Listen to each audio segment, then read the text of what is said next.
এখন একটি বিষয় দেখা যাচ্ছে, সেটা হচ্ছে যে সোশ্যাল মিডিয়াতে ফেসবুক, টুইটার, ইনস্টাগ্রাম যাই বলেন, তো এইসব জায়গায় কিন্তু জামাত ইসলামের একটি মহল, তারা বিশাল একটা মহল, তারা এই সোশ্যাল মিডিয়াতে বিভিন্ন সময়ে বিএনপির নেতা কর্মীকে টার্গেট করে করে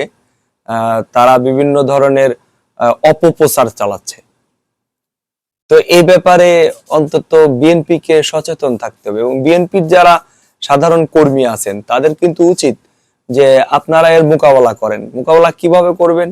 তো ওনারা যেটা আপনাদের বিরুদ্ধে যে কথাগুলো বলছে, ও কথাগুলো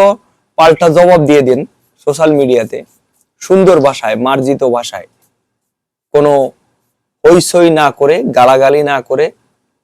খুব সুন্দর ভাষায় আপনারা কিন্তু উত্তর দিতে পারেন। বিএনপির মধ্যে কিন্তু অনেক জ্ঞানী লোক আছে, যারা পারবেন অবশ্যই